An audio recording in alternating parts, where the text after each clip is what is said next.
we're here with Beat 'em Up Wrestling, and we've reached all the way to the other side of darkness to talk Yes, to yes. Holidead. So, Thank you guys for trekking over this way to the other side of darkness. I do appreciate company from time to time, so thank you guys for that. yeah, so like she's like a huge star for me. She's been doing it in the Oh, Indies. She's been going all over the world. Um, so her character is a mixture of darkness and humor, which I enjoy. I really like that. So I'll let her talk a little bit about her inspiration for this character. well, the inspiration originally it came from some of my trainers. One of my original trainers, Gangrel. If you guys know him from WWF, he has a little bit of a dark side character there as well. I mean, I would like to take full credit for the original idea, but it was something on the fly. Like, hey, we need somebody to do some kind of dark. Are you with it? Yeah. There was never anything like, hey, this is what we want the character to be. This is the blueprint. It was kind of like, we need this right away. Do it. But like over time, Gangrel, he would always tell me like, whatever your character is, you need to feel it. It needs to be genuine. Like if it's not something you're real about, the people are gonna tell that. And like he would always tell me like sometimes you do have to go to that darker place and like bring that out. And like I like to say Holiday, she is an extension of me. Like I don't feel like she's a character or a gimmick.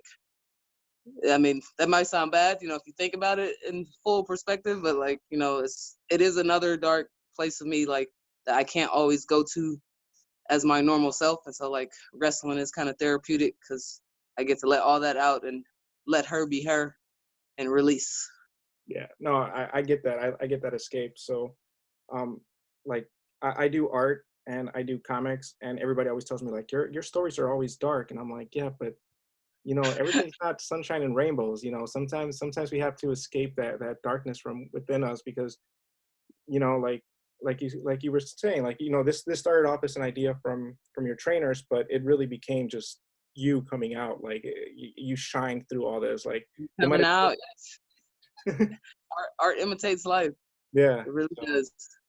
so what about wrestling made you love it? Um, the first match I ever saw, actually, my cousin took me to a live show. I didn't know anything about wrestling. And so like the first guy came out, he's all happy go lucky. Yeah, I remember he had on red and white trunks, and I'm bugging the crap out of my cousin. I'm like, who's that? Who is that? He's like, oh, that's Virgil. And I'm like, is he a good guy or a bad guy? He's like, good guy. Okay. And then the next guy comes out. He comes out with this manager, this ominous music. It's this big behemoth, like Japanese looking dude. And I remember as a kid, I'm just like, and I asked my cousin, I'm like, who is that? Who is that? He's like, it's Yokozuna. And I'm like, is he a good guy or a bad guy? He's like, he's a bad guy. And like within 2 minutes, Yokozuna squashed the fuck out of Virgil. It was over. And like I was hooked from a squash match, from like a 2 minute match. Like after seeing that, just like something about it drew me in. And like from there, it was love at first sight. I always say wrestling is my first love. It was a squash match. That's what drew me to wrestling. Just the theatrics of it all. Like I don't know. I can't explain it. It's something. It draws me to it. Like yeah. I hope Larger. that answers the question. I don't know if I answered. No, yeah, yeah, no. It's the larger than life personalities that come out Yeah, of. yes, definitely as a kid, just seeing all that, like even if like Virgil's spot, it was something small, but he was into it. Like, yeah, I'm gonna go out here, I'm gonna win or whatever. Then you got Yokozuna coming out, say nothing, just come out real quick, done. And I was just like, oh, this is the greatest thing ever. Yeah, Yeah, and that was it. yeah, that's awesome. So, where do you get your wrestling style inspiration from? Ooh, okay. Definitely got to say my trainer Gangrel. Like, I feel like he's extremely underrated. I mean, like, when you get with certain companies, they only use you to a certain extent, but like he has so much knowledge and more like he's so passionate about this business. He's like, anything you're gonna do, like you better do it fucking full out. And if you're not, like get out, get the F out my ring. Like, why are you here or whatever? Like, and he's so intense with his stuff, and it's like he's always about like no wasted movement. Anything you're gonna do, make it a purpose. So definitely Gangrel, I gotta give him top notch. The Undertaker, that's my favorite wrestler growing up. I always say the dark side is the best side. It's not a gimmick, I like the dark characters, like the ominous stuff. I got to give a little props to Excuse me for a second. Sorry, background noise. It won't happen again. I got to give credit to Macho Man. Like his promos, just like the intensity of everything. It was just like you felt that, like whatever he was talking about. Ooh, yeah, Yeah. all of that. Like, and definitely Sherry Martel, like one of the women. Like she was something different. Like I feel like she was always beyond her time, and she always brought like it was. She had like darkness to her, but like she was still a woman and like something. I don't know. I hope I answered the question. Again, Oh, yeah, yeah, yeah. No, I it's cool. ramble as well. No, rambling is cool. Like we get to see some more of your what's going on inside your mind, you know. So Ooh, a lot, all a cool. lot. I ramble. Okay. Yeah, it's crazy because like also when I was growing up as a kid, so I'm Mexican. I grew up with like lucha My libre. best friend is Mexican. Word. All right. Thunder Rosa. Okay. Yeah, yeah, so, yeah, Twisted Sister. Yeah. Yeah, so I grew up with like lucha libre, and I was always drawn to like Tinieblas, Blue Demon. Like everybody was all El Santo, El Santo. I'm like, yeah, but you know those bad guys sometimes. Like that was like also with so I'm an '80s kid. When I grew up with the Mega Powers, I was always drawn to Macho Man over Hulk Hogan. Yeah. So it was just like, Good man. I like you. I like you. yeah, Yes. see, that's why I'm drawn to your character. I'm like, All or right. your personality. To me, it's Yeah, okay. It's all right. It's all good. yeah. It's just that darkness, you know. You got to be the anti-hero sometimes. Sometimes, yeah, you do. So it leads Sometimes me, people like it. I don't get it. I don't know. But yeah. I mean, because we all have a little bit of darkness. We just try to through that. get off Damn of right. it. You're right. You gotta let it out. That shit'll eat at you. Yeah. hmm So going with that, do you think it's important to break the mold and challenge the norm in wrestling?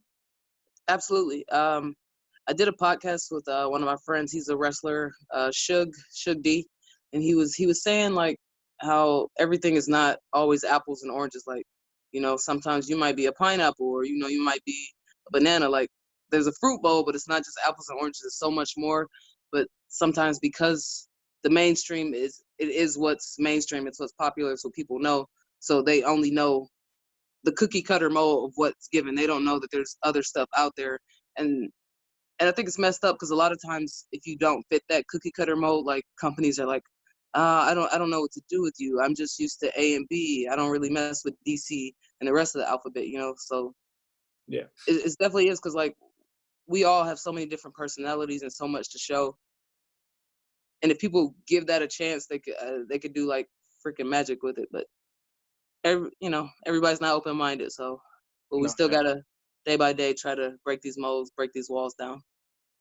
Yeah, I think you're like at the right time though with wrestling. I mean, as a wrestling fan, I've been following a lot more indies and all this stuff, and I've been seeing some really like creative stuff coming out, and I'm just like, people just need to open up more. Like, you know, I hear you. Like there's creative stuff, but I mean, like at the same time, it can get frustrating because wrestling is a business, yeah, and we as the wrestlers, we're not the people in control. So, and the people in control sometimes they are not as open minded as you would like, and they don't.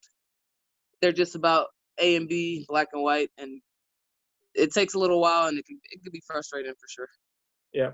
I could relate with that as a comic book artist. Like you only have you have to make superheroes if you want to make it, and you have to draw the superheroes a certain way. hmm Um, Meanwhile, Europe and Japan is doing some amazing stories with their comics, and it's like, if only we could just open up a little bit more and realize that there's an audience for it. You don't know the audience; you're just the publisher. You're just the Yes, creative type for one company or whatever. But to take a risk sometimes. I mean, some of the greatest personalities that have come out of wrestling is because somebody took a risk on them.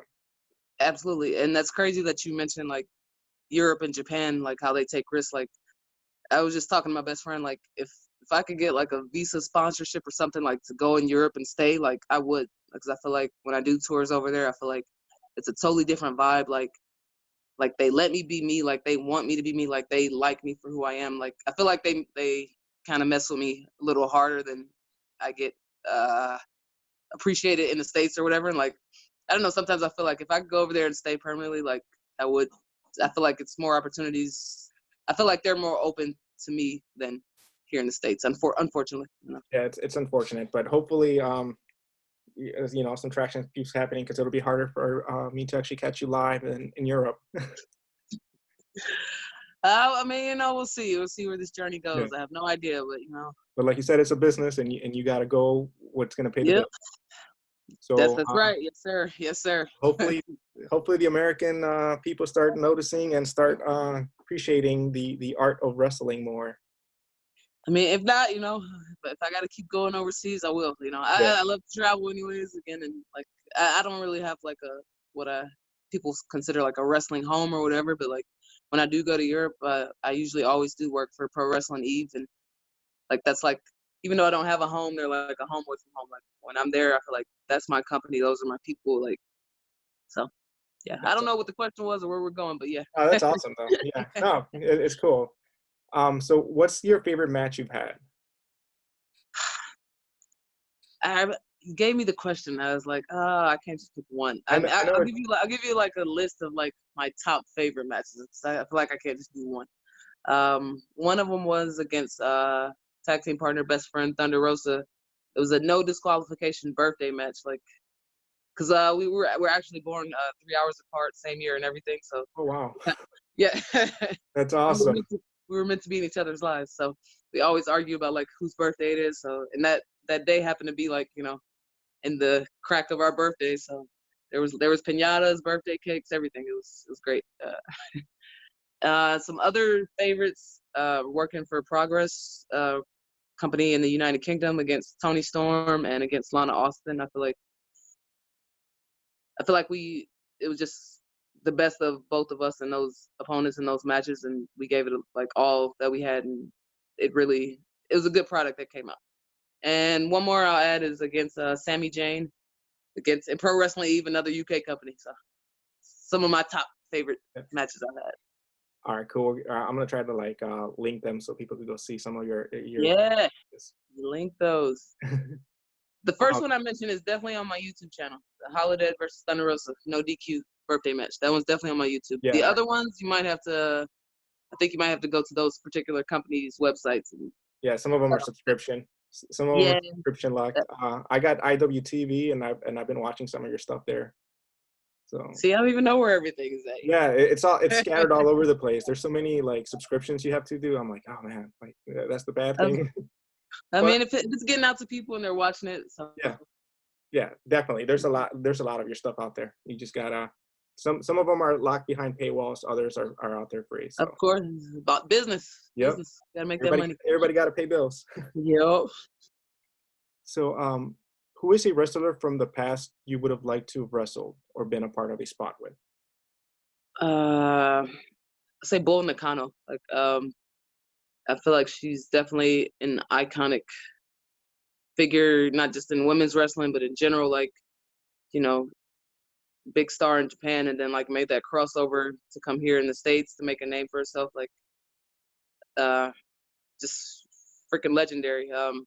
And I'll even throw in Luna Vachon just because I feel like she was very underrated.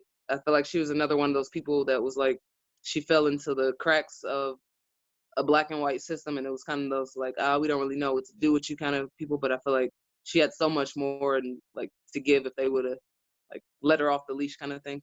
Yeah, And I would have loved to see more she could have done, like given more freedom or whatever. unfortunately, a lot of women wrestlers in the past weren't given a lot of opportunities, even though they were talented and had everything they needed to be stars. Yeah, it's just other people are pulling the strings. That's the sucky part about this business. I Yeah, know, like speaking for myself and a lot of others, like we love it and are so passionate about it, but the business aspect of it just makes you want to like "Grr," choke a motherfucker. yeah. I hope this is not PG. I'm sorry. No, no, it's not. Okay, It's I've been not. trying to hold my curse words. Okay, No, you go ahead. that's a lot. So, since you're talking a lot about the business, what is an advice you would give to somebody that's trying to become a professional wrestler? I mean, I would say first and foremost, find a reputable school. Like, there's so many schools out there. I feel like it's a new school popping up every day, and I feel sometimes like me, I started off as a fan, and most people they start off as a fan. And there's a lot of schools that are run by people who have made a name for themselves in the business. And just because someone had a great career doesn't necessarily mean they're a great trainer. So I mean, like I would say, like definitely do your research. Don't just go to a school because someone's name is attached to it. Like try out different places. Go. A lot of places have like free trials or whatever. Go to as many free trials as you can. You know, you might like one school over the other. It might be a style different for you. And sometimes a lot of these schools are scams and they're just taking people's money. That is a part of it, unfortunately. So that's why I say do your research. Like look for references, and you definitely got to train. Like people, I've seen people come in. You know, they start off as a fan, they take that first bump, and then you never see them again. Like Yeah.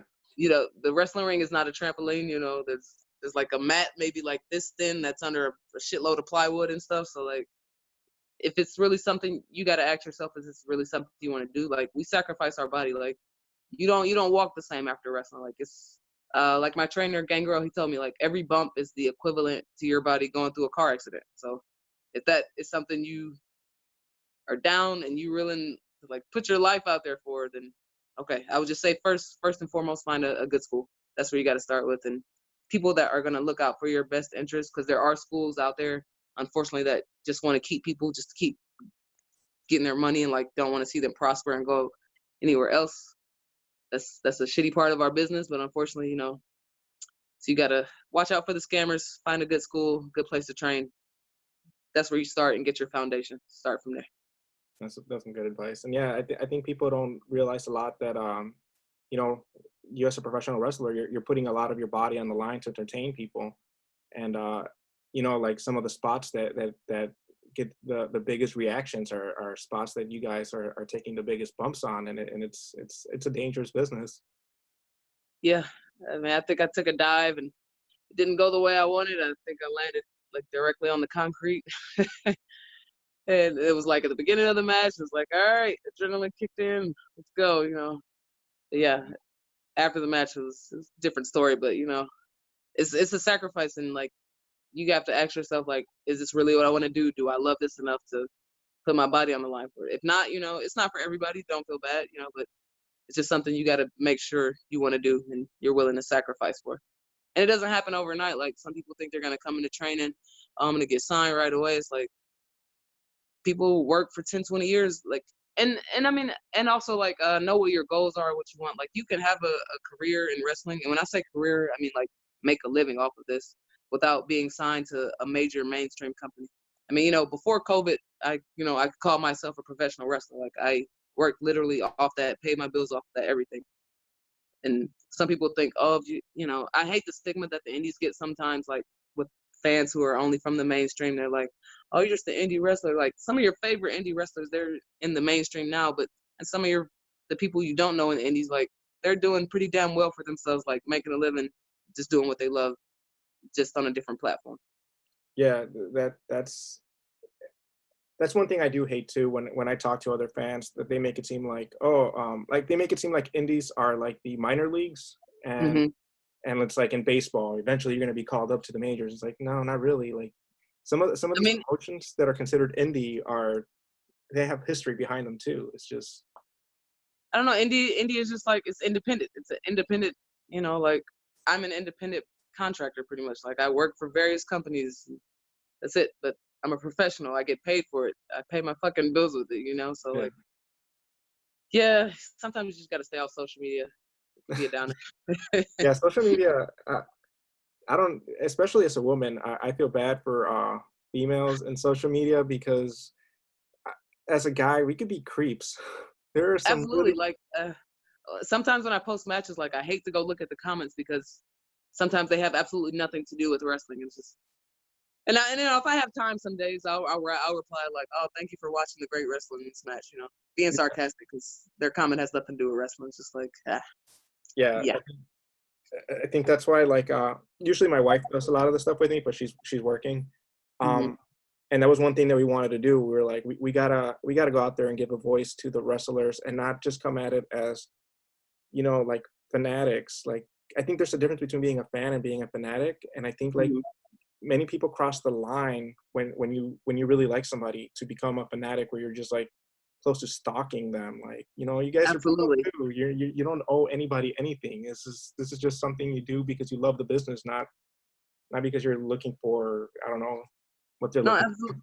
Absolutely. And I mean, like like you said, we do this because we love the business, and the good fans out there, like we do love them and we appreciate that, and like we don't mind interacting and chatting with them. But like you said, there is a line that some of you guys need to not cross, and like this, and if you do, you might hear it, because I mean, like it's the time to speak up, and like we're in an age where we're not taking harassment and this and that from people. So like we don't mind calling these people out and blasting them, and like if we gotta excommunicate you because you don't know how to fucking act, and so be it. But like, but the true genuine fans, like we appreciate you guys. We couldn't do this without you. Like without no fans, even though there are empty arena shows, it's still on television. It has to be people watching. Like without fans, there is no business. So we appreciate you guys, and hopefully, don't be creeps and good fucking people. Yeah, don't cross that line. Don't go into that. Don't fucking do it. So, what's your favorite movie? Scarface. Oh, that's a classic. Yeah, I don't know. I always have that Tony Montana kind of attitude, like everybody's against me against the world. Who do I trust? Yeah. So, well, there's one person you trust. There is, but in general, me. Who do I trust? I don't know if that was the answer you were going for. No, no. This is great. This is just. So, do you have any hobbies outside of wrestling? I extremely enjoy weightlifting. Going to the gym, like that's a whole nother, like it's therapeutic as fuck. Like there's so much that gets released there, and just it's like when I'm in the ring, it's a whole nother zone. Like I don't know, I snap into something and I'm like, I don't know, I can't explain it, but like it's a whole nother adrenaline and rush, and I definitely know that outside of wrestling and like beyond a wrestling career, fitness is definitely going to be like a career path I'm going to go down, like once I fully like leave wrestling. So cool. Hobby turned into a passion. Yeah, a hobby that you could use to actually make some money too with your wrestling. Yeah. That's the best kind of hobby. Right, to find something you love and make money off of it. The only thing about wrestling is like I compare it to like a drug. Like it gives you your highest highs and then it gives you your lowest lows, and then when you're lowest, like fuck, I need the high, and like yeah, I say wrestling, we have a love-hate relationship. It's like it's an abusive relationship. I love it so much. I just want it. I don't want anything else. It's like I'll do anything for it. I'll treat it the best. But like, Say doesn't care. It's like, nah. Some days, like, all right, I'll treat you good today. It's like, oh, you've been doing all this hard work. Nah, I don't give a fuck. So that part of it sucks. It's like, because I think it was a quote Owen Hart said. I don't want to mess it up, but it was something pretty much like, it doesn't matter how hard you work or like follow the rules. Like this business doesn't owe you anything. And unfortunately, that's true, because it's a business. It's like it's a business. It's politics at play. It's like any other job. It's about who you know, who your friends are, kissing ass. I don't really do that, so whatever. We'll see what happens. Yeah. Yeah. Who knows? Yeah. Who knows? I think like you're in the right time though, because women's wrestling is starting to pick up a lot more momentum, and I think that there's so many promotions out there that like never know. I hope you're right. Wrestling gets me down a lot sometimes, thinking about it on the business end. I don't want to talk about that because then I'll get all down and sad and stuff. So, but I think that just shows your passion for it. Like as like it's an art form for you. So you're gonna have passion, and you're gonna want to do things that sometimes you have no control over, and it frustrates you. So that's where that whole thing comes in. But if you really didn't care about it, then you would just be nonchalant and just go with the flow. But your passion for this comes through. And that's another thing. It's like, because you see people that come into business and they don't have a passion for it. They don't give a fuck. But they're friends with this person or they're dating this person, and that shit happens. Like, oh, let me give you this opportunity. You didn't work for it, but you're my friend, or you're fucking this person. And that's the nature of it. And that is facts. But that's in any business you go to. If you're friends with a certain person, you're dating a certain person, you're gonna get treated different. That's is what it is. C'est la vie. Yep. It's not what you know, but who you know. Fucking right. See, now I'm going all dark on you. See? No, it's okay. We're on the other side of darkness right now. This could be dark. We are trying to keep it right. Is there a favorite story from the road that you're allowed to share that you could share with us? There are many that I cannot share. um, ah, um, Once upon a time, Thunder Rosa and her husband, they started a company called Sabotage, and they were going to relocate to Texas. So we took a van full of us from California, and we drove all the way to Texas. And it was just an experience the whole time. Just I don't even know if I think we got a hotel. I think we slept partially in the van. No, we did get a hotel. Many of us slept. That's Thunder Rosa in the background. She's correcting me. Hi, Thunder We Rosa. did get. She says hello. She says hi. She's doing stuff. She's busy.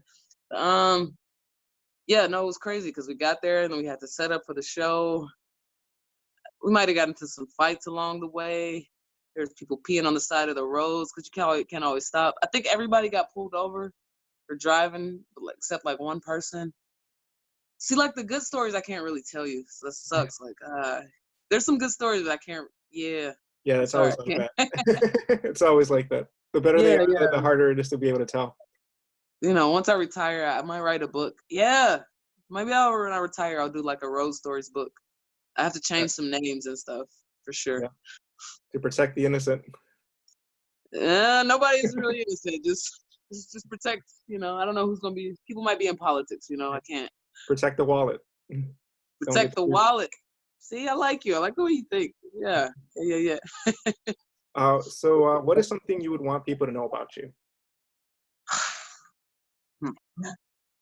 Thunder Rosa in the back. She said nothing. I am a very I'm a, I am a very close person. Like I'm not pretty open about like my personal life. I don't know, just that I am passionate about the business. It's something I do love. Stupidly, if I had to, I would give my fucking life for this shit.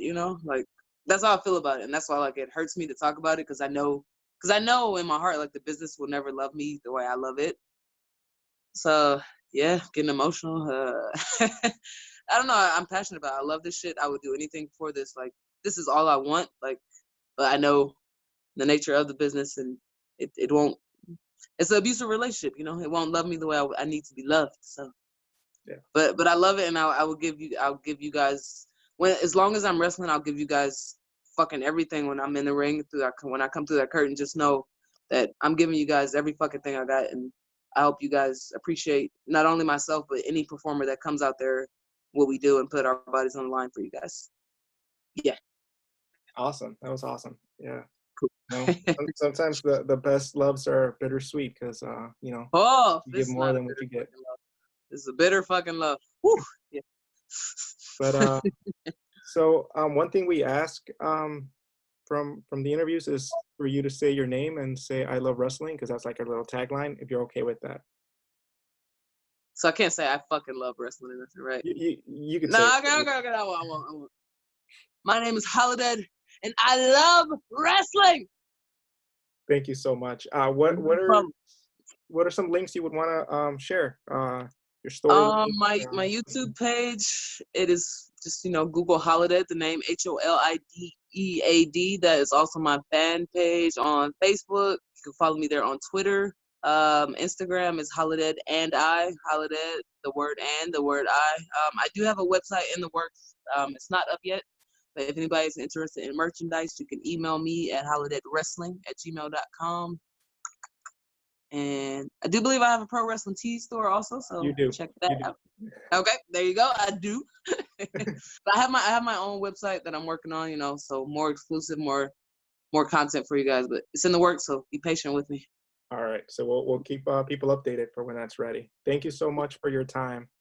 Thank you guys for wanting to chat. It was all right. I don't like to chat a lot, so No, it wasn't horrible. Thank you.